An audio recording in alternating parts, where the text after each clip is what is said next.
están? ¿Todo bien? ¿Cómo la están pasando? ¿Quién se anotó para los workshops que están más tarde? Levanta una mano.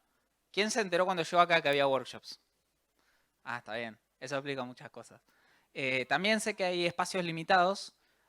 ¿Alguien sabe si...? Porque hay gente que se anotó a los workshops, hay gente que se quedó afuera, pero yo sé que muchos de ustedes van a intentar ir a los workshops a pesar de no estar anotados, lo cual me parece muy bien. Así que después fíjense si hay gente que se bajó y le pueden robar el lugar antes de irse. Bueno, vamos a arrancar. ¿Sí? Yo soy Gonzalo Pozo. Generalmente no me dicen Gonzalo Pozo, me dicen Gonzi. Soy Senior Solutions Engineer en Vercel. Vercel es una plataforma de hosting de aplicaciones, principalmente de frontend, pero pueden publicar varias cosas. Y ya me olvidé que está acá, no leo estos slides como hace 3 meses.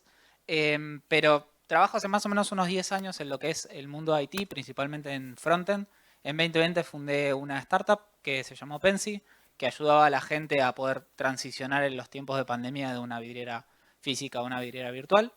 Y también tengo una comunidad donde doy contenido de programación y ayudamos a muchas personas a conseguir trabajo en los últimos años. Y estuve en contacto muchísimas veces con esas personas, porque de manera directa o indirecta también ayudamos a conseguir trabajo. Y les pregunté varias veces qué fueron las cosas que hoy en día los ayudaron a poder conseguir ese trabajo. Y esta charla es una recopilación de eso. La idea es que ustedes se vayan de acá con un poco más de herramientas, no solamente de cómo conseguir trabajo, sino de cómo sobrellevar algunos de los pasos habituales en todo el proceso que implica conseguir trabajo, actualizarse y más. La charla originalmente se llamaba Ya aprendí a programar y ahora qué, pero el nombre es malísimo, en realidad es como Ya aprendí y ahora qué, porque si bien todo estaba medio sesgado por mi conocimiento de programación y conseguir trabajo en programación, muchas de las personas con las que hablé para armar esta charla no consiguieron trabajo de programadores, sino que consiguieron trabajo de UX, UI, Product Management y muchísimas otras cosas. Creo que estoy hablando como el orto acá, ¿no? A ver, así era la cosa. Bien, bueno, entonces todo lo que es el trabajo en sí se compone de una serie de pasos más o menos en común en todo lo que es el área IT. El primero es el aprendizaje, ¿sí? Para poder ejercer algo, generalmente tenemos que aprenderlo primero. Pero para que no me acuerdo los slides, me tengo que venir acá. Bueno, tenemos muchas maneras de poder aprender, ¿sí? En lo que es generalmente IT tenemos lo que es el aprendizaje autodidacta, tenemos lo que es el aprendizaje guiado y tenemos lo que es el aprendizaje tradicional. Pero ¿qué es cada uno? ¿Cuáles son las ventajas que tiene cada uno? Bueno, en el autodidacta podemos decir que es accesible en cuestiones de contenido. Nosotros podemos elegir qué contenido queremos consumir, cuándo y cómo lo podemos consumir. Los tiempos son súper flexibles porque elegimos si lo hacemos después de trabajar, después de estudiar, cuando nos levantamos o en el momento en el que tenemos disponibles, mientras viajamos en el colectivo o más. Y tenemos recursos variables. Si nosotros empezamos a estudiar algo y la verdad que no nos gusta el video de YouTube o el curso de Udemy que estamos haciendo, vamos a otro y ya, ¿sí? Pero no todo es bueno porque realmente el aprendizaje autodidacta requiere mucha autodisciplina. Y no todo el mundo tiene autodisciplina, no es fácil de ganar y muchas veces no es para todos, ¿sí? Si yo intento y no me sale, muchas veces tengo que ir para otra cosa. Y está bien que no tener la autodisciplina necesaria para orientarme a algo específico. También suele tener poco acompañamiento, ¿no? Pero muchas veces ese contenido fue alguien que tenía ganas, que lo subió y listo. Y esa persona puede o no tener preparación y puede ser que lo que está diciendo esté bien o esté mal. Y nosotros, como no somos expertos en el tema, no lo sabemos. No pasa por una rigurosa validación de contenido. Cuando vamos al aprendizaje guiado, el aprendizaje guiado es tener a alguien, una mezcla entre el aprendizaje tradicional y el autodidacta, donde nosotros tenemos a alguien asignado a quien le podemos hacer preguntas porque pagamos o porque contratamos a alguien que nos ayude. Seguimos teniendo tiempos flexibles, tenemos un acompañamiento de esta persona que comento y tenemos una validación de contenido. No, los tiempos no son tan flexibles como es en el autodidacta, porque obviamente estamos también atados a la disponibilidad de la otra persona o a lo que hayamos arreglado, pero sigue siendo bastante flexible. Las contras es que generalmente es pago, ¿sí? Y no todo el mundo puede acceder a contenido pago. Está sujeto a sesgos, que la parte de sujeto a sesgos aplica para todo, porque es yo le estoy pagando a una persona para que me enseñe algo y estoy sujeto a lo que esa persona cree que está bien. No pasa por un sistema burocrático en el que ciertas personas deciden si el contenido está bien o no, sino que es una persona que dice que está bien o no. Y la otra parte es que es difícil de encontrar contenido que esté bueno y que cumpla todos los otros puntos de pros que decíamos antes. Y después el aprendizaje tradicional, la parte de los pros es que suelen tener certificaciones que para muchos trabajos a veces son habilitantes y para otros muchas veces es muy recomendado, para otros no tanto, sí, depende de qué es lo que estén estudiando o a qué se quieran dedicar, ustedes sabrán qué tan importante es la certificación. Tienen acompañamiento, obviamente, repartido en la cantidad de personas que estén aplicando para eso. Y tiene... me estoy mirando el próximo slide y en realidad lo de acá. Bueno, tiene el acompañamiento y tienen lo que es validación de contenido. La validación de contenido en el aprendizaje tradicional llamémosle a universidades, bootcamps, universidades o institutos privados, etc. La validación de contenido muchas veces es discutible porque en el caso más que nada de tecnología, cuando vamos a, por ejemplo, universidades públicas tienen que pasar un proceso de validación bastante grande y que tarda bastante tiempo. Entonces muchas veces quedan los contenidos desactualizados hasta que llegan a impartirse. En muchas otras universidades y hoy en día también pasa de que los contenidos se pueden dar mucho antes de validarlos, entonces suelen ser mucho más actualizados. Hoy en día impartir contenido es mucho más fácil para los profesores, tienen mucho más libertad de darlos de lo que era antes. La parte mala es la burocracia, porque muchas veces no tenemos esa ventaja y tienen que pasar por el proceso burocrático igualmente. Los tiempos son inflexibles en tanto a que suele haber días y horarios de cursadas. Entonces, nosotros tenemos que estar ahí en esos días y horarios, a pesar de que sea presencial o virtual. Y suele ser despersonalizado. Está preparado para ser impartido a muchas personas al mismo tiempo y puede que esa metodología de enseñar no sea la nuestra y nosotros somos quienes nos tenemos que adaptar a cómo imparten el contenido. Y no importa cuál de estas metodologías ustedes elijan, les doy unas recomendaciones personales, que es únanse a comunidades, ¿sí? Consigan apoyo más emocional, no solamente de las comunidades y apoyo en general, sino que si necesitan ayuda profesional, vayan con quien sea necesario, porque es algo muy importante, más que nada en un camino que suele tener tanta frustración como es aprender algo en tecnología. Sea constantes. Constantes significa no le dediquen 8 horas al principio, 8 horas al otro día, 8 horas al otro y después no hagan nada por 3 semanas. Es mucho más importante ser constante y manejar ese hype que tienen a la hora de aprender algo que dedicarle mucho al principio. Ustedes en los primeros pasos van a tener muchísima información que asimilar, que si no la asimilan bien, los próximos pasos se vuelven muy difíciles. Entonces, asegúrense de que la información que obtienen se asimile bien antes de pasar al próximo. No se salteen pasos. A fin de cuentas, lo importante no es cómo aprenden, sino aprender en sí. Ahora, cuando agarramos la máquina del tiempo y pasamos el proceso de aprendizaje, viene un momento que es el que nosotros tenemos que presentar qué es lo que sabemos. Tenemos que decirle al mundo qué es lo que estudiamos y qué es lo que se supone que sabemos. ¿Cómo hacemos eso? Y lo solemos hacer mediante un CV, un portfolio y redes en general. El CV tiene bastantes maneras de hacerse, pero en general dice que tiene que ser específico, no general. O sea, la gente que lee nuestro CV no tiene que dudar sobre qué está leyendo. Tiene que decirle claramente qué es lo que hacemos. Tiene que expresar lo que nosotros hacemos o lo que nosotros hicimos y no impresionar. Eso lo hacemos en la entrevista. El orden tiene que ser inversamente cronológico, por favor, porque la próxima vez que lea un CV que tenga el orden invertido me va a dar algo. Así que es muy importante. Lo último, lo más reciente, lo primero que queremos que la gente vea, tiene que estar arriba de todo. Lo menos importante, lo anterior, va abajo. Verificar la gramática, ¿sí? Porque saben que los errores de ortografía muchas veces bajan muchísimos puntos. Y usar un lenguaje activo que no me acuerdo qué era, me lo dijo Google, yo lo puse acá, pero ustedes después lo googlean y se fijan qué era. Creo que era bueno, algo. Y pongan la información organizada, sí, siempre ponen la información, tipo el título, la descripción, o el título, los años y después la descripción. En otras secciones no lo hagan al revés. Mantengan una constancia a lo largo de las diferentes partes. Acá se supone que la gente es diseñadora, así que háganle caso y pregúntenles qué onda. Y que sea corto, ¿sí? No sirve tener un CV de 3 hojas si ustedes están aplicando para unos de sus primeros trabajos, porque saben que va a haber un montón de información de relleno que no tiene sentido. Se supone que hay un formato que se llama formato Harvard. Los diseñadores acá se deben estar colgando con sus stickers de colores, pero se ve algo como esto, ¿sí? No me hagan caso a mí, háganle caso a la persona que les diga cómo hacer un buen CV.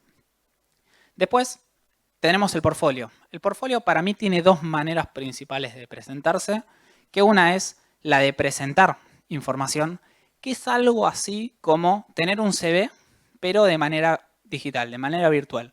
Nosotros cuando tenemos un CV físico, se lo damos a alguien, se lo pasamos a alguien, y esa persona está atada a esa versión que nosotros le pasamos en ese momento. Es un archivo estático y ya. Cuando nosotros tenemos la posibilidad de subir nuestro portfolio en algún lado como esto, nosotros podemos agarrar la misma información y agregarle las ventajas de tener una plataforma digital que puede tener videos o hipervínculos o lo que quieran y pasárselo a diferentes personas, y en el momento que nosotros lo actualicemos, esa persona puede ver la información actualizada sin necesidad de que nosotros le volvamos a dar un link. Y la otra manera es tener un portfolio que impacte. En este caso es el de un chico de la comunidad que es ilustrador y le gusta los jueguitos y muchísimas cosas más. E hizo un portfolio en el que era un jueguito tipo 8 bit en el que vos te movías WASD o las flechitas y tenías diferentes casas y te metías, y cuando te metías te redirigía a la sección, por ejemplo, cuando te metías en la casita de proyectos te llevaba a la parte de proyectos. La mayoría de la gente que entró a este portfolio cuando lo vio en LinkedIn ni siquiera le interesó ver el portfolio completo. Jugaron el jueguito, se movieron de acá para allá y dijeron, yo quiero contratar y quiero contactar a esta persona. Entonces nosotros podemos usar el portfolio de una manera que presente información como una extensión del CV un poco más interactiva, o podemos hacer algo mucho más impactante como esto. Dependiendo de qué es lo que ustedes quieran presentar o a qué estén aplicando, es qué es lo que a ustedes les convenga. Después en el otro lado tenemos el portfolio de un chico que se llama Bruno Simón, que sabe un poquito, y hizo básicamente un juego con, sos un auto, hay una ciudad, tenés chucherías, te puedes parar arriba de estos cosos y te muestra los premios que ganó y más. Pero bueno, esto es capaz otro nivel de cosas. Otro caso que tenemos es, yo en los streams solemos resolver challenges reales de empresas que le toman para entrar a laburar en algunos lugares, y esos challenges los subimos unos días antes, la gente los puede hacer y después los revisamos en vivo con la gente de la empresa. Y había mandado este challenge muy sencillo, que era hacer una UI tipo Windows 95 y te mostraba los estados de unos servidores y era más una cuestión visual que otra cosa. Pero resulta que cuando abrí uno de los 25 que revisamos, no sé si se ve, pero esa cosa titila. Yo cuando lo abrí en mi computadora me cagué todo porque se me cagó el monitor y lo pasé al otro monitor y titilaba y que se me cagaron los 2 monitores. Entonces, después, tardé unos segundos, me di cuenta de que esto estaba hecho adrede y era literalmente una imagen, un GIF de un píxel por un píxel que estaba repetida a lo largo de toda la pantalla, como si fuera un monitor de tubo de los momentos en los que se usaba Windows 95. Entonces, todos esos 25 portfolios, proyectos que revisé, eran muy similares todos, pero este con una línea de código logró tener un impacto que el resto no tenía. Entonces no es necesario tener un portfolio como el de Bruno Simón para llamar la atención, sino que necesitamos una imagen y bastante creatividad porque el resto no se le ocurre. Y a mí tampoco. Después tenemos otras maneras, como por ejemplo las redes, para poder lograr engagement. Si nosotros no solamente necesitamos mostrar lo que tenemos, sino que necesitamos llegar a las personas que necesitan contratar nuestros perfiles. Por ejemplo, LinkedIn es el canal preferido por reclutadores para encontrar perfiles. La mayoría de las personas con las que hablé para hacer esta charla consiguió trabajo por LinkedIn, si bien hay otras maneras de hacerlo, es bastante accesible. Twitter o X tiene altas probabilidades de viralización. Cuando nosotros agarramos y compartimos algo copado y a la gente le gusta, lo suele compartir bastante, más si nuestros proyectos o las cosas que hacemos tienen que ver con las tendencias del momento. Si encontramos un meme divertido como el de Se cae el cielo, Chica Little, y ustedes hacen un proyecto relacionado con eso, seguramente cuando lo compartan en Twitter va a tener más viralización que el resto. Entonces, intenten de mezclar esa creatividad con los ámbitos del momento para poder lograr viralización de lo que quieren lograr. Tenemos un caso que, esto no estaba preparado, porque la doy siempre, pero hay un chico de la comunidad que se llama Nico Caballín. El 12 de marzo de 2021 publicó un tweet diciendo: dejen de stalkearme y contrátenme, porque había gente que tenía el cargo de técnico de selección que le había visto el perfil. Y yo me llevo muy bien con Robert González de Aero, CTO y founder de Aerolab, y yo lo etiqueté a Cristian Sibeli de Mercado Libre, a Florenti de Copius y a Robert el mismo día, 3/22-12 de marzo. Marzo de 2021, Nico Caballín estaba trabajando en Aerolab. Un saludo para Nico y para Robert. Entonces, la idea es publicar, quejarse en Twitter, después etiquetar a los CTO de las empresas y así consiguen trabajo. O sea, datos, no opiniones. También usar otras plataformas como pueden ser Twitch o YouTube ayuda a tener un registro del progreso y los proyectos que ustedes hacen. Ustedes empiezan el día de hoy, hacen un proyecto, lo streamean, se sube a YouTube, en un año vuelven y ven lo que progresaron a lo largo del tiempo sin necesidad de hacer nada. Y eso no solamente les sirve a ustedes, sino les sirve a las personas que van a estar evaluando sus perfiles para saber si quieren trabajar o no en sus empresas. También la manera de nosotros impartir contenido ayuda a las empresas porque dice, che, a esta persona le gusta enseñar, si tiene que enseñarle a otra persona, tiene unas cualidades didácticas y nosotros aprendemos pedagogía y formas didácticas de enseñar cuando enseñamos. Yo no, soy bastante malo, pero la mayoría de la gente que veo es bastante didáctica. Tenemos los casos, por ejemplo, de Flamita, de Fiamma Muscari o de Node, Vamos a Codear, que Fiamma estuvo compartiendo un proyecto por semana a lo largo de varios meses y empezaron a tener un montón de engagement cada vez más y le llegaron varios mensajes. Ha conseguido varios freelos a lo largo de la comunidad. Y No Vamos a Codear trabajaba acá en Argentina y hace unos meses ya se fue a vivir a España, consiguió trabajo y está trabajando sin ningún problema. El contenido siempre ayuda a generar más viralización. Y después hay otros servicios, en este caso yo puse GitHub, pero que están integrados con servicios externos donde nosotros, por ejemplo, puede ser Behance o donde suba la gente que trabaja como los diseñadores, sus portfolios que deben estar atados a los bots que usan los reclutadores para conseguir perfiles. Ahora agarramos nuestra máquina de vuelta y pasamos del momento en el que presentamos o armamos nuestro portfolio y viene el momento de agarrar la pala. Tenemos que validar, tenemos nuestra entrevista y nosotros tenemos que demostrar que lo que pusimos en el portfolio y en el CV es verdad. Entonces, ¿qué es lo primero que tenemos que hacer cuando nos vamos a enfrentar a una entrevista con una empresa? Yo me sumo a la call, se suma la persona, me mira y me hace una pregunta. ¿Qué pregunta me hace? ¿Es eso? Bueno, no, eso es muy formal, eso es como que te interesa. Estamos hablando de recruiters, ¿entendés? Bueno, somos todas muy buenas, pero no es la que pensaba yo. En realidad no es tan buena pregunta si nadie la dijo. Pero no, eso capaz te lo pregunto un poco más adelante. Pero ¿sabes algo de nosotros? ¿Nos conoces? ¿Sí? Una de las primeras preguntas que suelen hacer, o por lo menos me las hacían a mí cuando estaba pasando por entrevistas, es si sabía algo de la empresa. ¿Sí? Y la mayoría de las veces yo decía, la verdad, ni idea. Pero después me di cuenta que con un minuto de googlear una empresa y decir, sí, yo sé que hacen tal, trabajan con tales clientes, sumaba muchísimos puntos a la hora de la entrevista. Entonces, busquen, ¿sí? Busquen información de la empresa con la que se estén entrevistando, les va a sumar un montón. Si es sus primeros laburos muestren interés en aprender, ¿sí? Administren la información. Si yo me meto en la call y en 2 minutos digo todo lo que hice en la vida y después para el resto de los otros 28 minutos y nos miramos las caras. Fíjense cómo pueden administrar la información para generar preguntas. Muy importante ser respetuoso con todo y hacer simulacro de entrevista tanto con reclutadores o con personas o busquen en YouTube simulacro de entrevistas y pausen cada vez que que el entrevistado contesta y simulen que son ustedes. Lean preguntas frecuentes para las posiciones en las que están aplicando y practiquen técnicamente si es relevante para su posición. Y muy importante, no mientan en las entrevistas, ¿sí?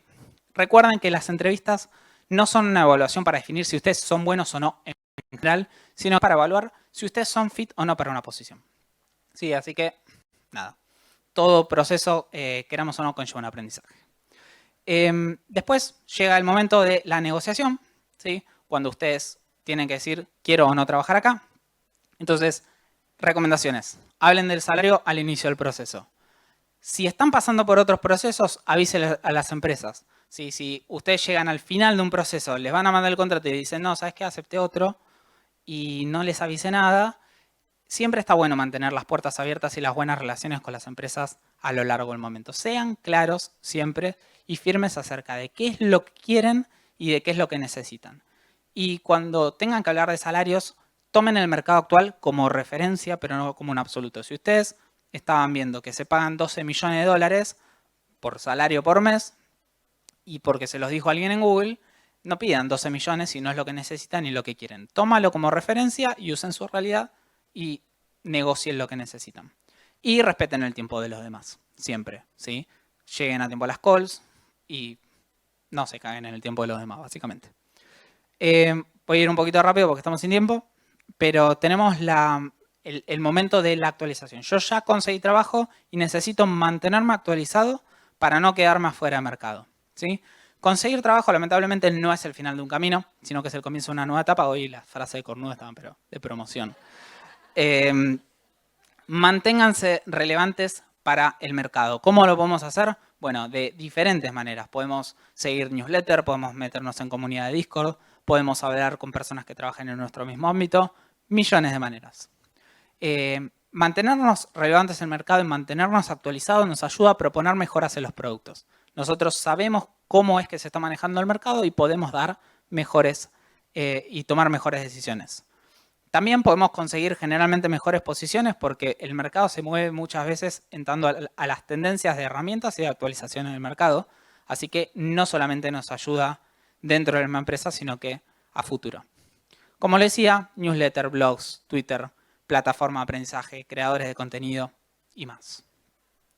Y por último, una vez que nosotros ya conseguimos trabajo, nos actualizamos y todo, llega un momento de evaluación donde nosotros decimos, che, ¿sabes qué? En mi trabajo actual estoy con discusiones con compañeros, managers o clientes. Por ejemplo, vi acá en el tablero que estaba afuera que alguien en el papelito puso Emilio es un pelotudo, una cosa así. Así que bueno, para esa persona que levante la mano. Para esa persona que también puede sentirse estancada o sin motivación o está teniendo problemas con gente del trabajo, puedo sentirme abrumado o estresado con mi trabajo actual. Básicamente cuando usted está leyendo esto dicen same, o tipo yo, lo sé. Pueden tener malestar económico, pueden no estar cobrando lo que piensan que tienen que estar cobrando o lo que ustedes quieren estar cobrando. Puede pasar también que nos lleguen propuestas mejores, que no me sienta identificado con el producto de la empresa o que creo que no encajo con la cultura de la empresa. Quiero desafíos diferentes. Entonces me pregunto a mí mismo, ¿y si cambio de trabajo? Es la pregunta que uno generalmente se hace. Es importante saber que la comunicación es clave. Muchas veces la solución no está en cambiar de trabajo. A veces sí, cada uno lo sabrá mejor. Pero cuando tengan problemas, hablen con la persona indicada, dígale cuáles son sus problemas, cuáles son las soluciones que ustedes quieren a tal problema y en caso de que se vayan a ir o de que se vayan a quedar, planteen cuáles son sus intenciones. Siempre es importante mantener actualizada a la empresa en la que ustedes trabajen. Ser respetuosos con el tiempo de los demás. Todos estos puntos son los que yo considero que son importantes a la hora de la búsqueda de trabajo y no mucho más. Así que gracias y les dejo un QR que no me acuerdo dónde lleva. Bueno, gracias Gonzi.